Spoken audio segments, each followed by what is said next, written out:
an enhancement to the Breault GTX file format, allowing interoperability between the SolidWorks Parts 3D modeling engine and ASAP 2008, now allows users to assign layers and object names within SolidWorks prior to analysis in ASAP. Within SolidWorks, users may select any objects they wish to group in an optical property layer. Right-click on them and place them in a GTX layer with a specified name. After this process is completed, the SolidWorks file may be saved in the GTX format and opened in ASAP 2008. Within ASAP 2008, users will notice all naming and layering assigned in SolidWorks is retained. This includes both layer names and object names. These layer and object names will be present throughout any visualization and analysis performed in ASAP 2008. We are excited to announce that the ASAP 2008 release includes numerous polarization ray tracing enhancements that open up new possibilities for device design and analysis. A key demonstration of polarization analysis is the appearance of a so-called Maltese cross pattern in the throughput of a cross-polarizer pair.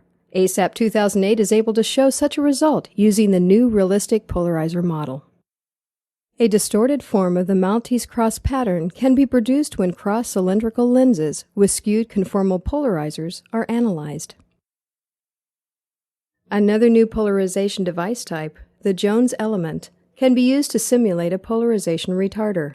For instance, the effect of a conformal quarter-wave Jones retarder on a linearly polarized input may be assessed. Such a quarter-wave retarder can also be examined using rays with their polarization states randomly perturbed, a new source randomization feature. Simulations may include individual polarization devices that are cascaded. For instance, a one-way isolator model is a cascaded realistic polarizer and a Jones quarter-wave retarder. With off-axis illumination and a skewed device orientation, a skewed Maltese cross results. Polarization of sources may be randomized. Ellipticity and orientation may be randomized individually or together. Enhancements to the list rays command allow users to output polarization data for individual rays. Views include polarization data in Stokes vector form and also in Jones vector form. Another enhancement allows polarization information to be saved with ray set data using the dump command and then reloaded using the emitting data command. Two sources with a slight lateral offset between them can be created using this technique, resulting in a smeared Maltese cross. The same technique with a narrower beam results in separated Maltese cross patterns for the two sources. This approach can also be used for simulating an axial displacement of the two sources, as may occur when there is a ghost reflection.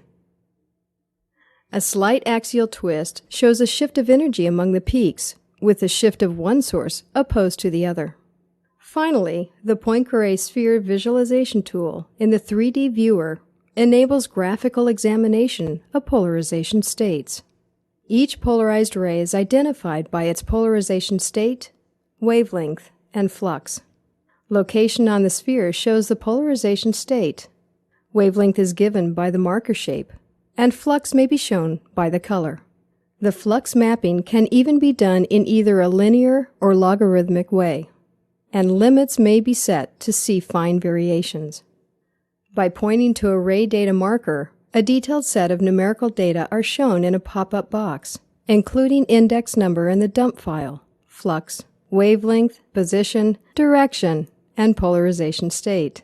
These data can also be sent to the output window. Together, these enhancements represent the next level in polarization ray tracing capabilities available to optical engineers and designers. The ASAP 2008 release includes a rich set of optimization tools with a wide range of applications. 3 new optimization methods are included in the ASAP 2008 release: a Brent's method routine for single variable problems, as well as downhill simplex and simulated annealing methods for multi-variable problems. From the scripting interface, users may enter into an optimization environment where they can define design variables, set minimum and maximum values, and, if desired, step sizes and manufacturing tolerances associated with design variables, define design objectives and set target values with weighting factors, define design constraints and set exit criteria, and select the most appropriate optimization method.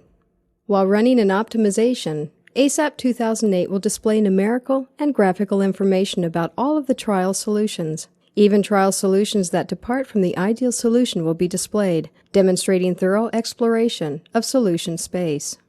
Upon completion of the optimization iterations, optimization data is automatically saved and can be further analyzed to evaluate solution space. These optimization methods, now available in ASAP 2008, represent a leap in the design power available to optical engineers and designers.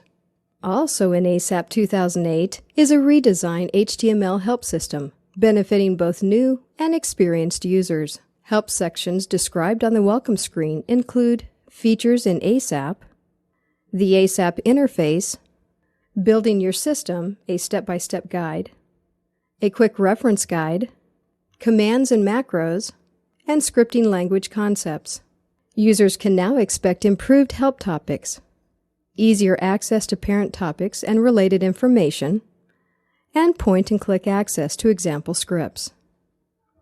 From the scripting command line, users will notice automated command tips with linkage to command references and example scripts, with the option to cut and paste directly from example scripts found in the HTML help system. This concludes our overview of enhancements available in the ASAP 2008 release. Please visit the Breault Multimedia Gallery at breault.com for full-length demonstrations of these new features by Breault engineers. And turn your creative ideas into working prototypes with ASAP 2008, the world's most sophisticated, industry-standard optical software, offering optical engineers and designers unmatched capability, flexibility, speed, and accuracy.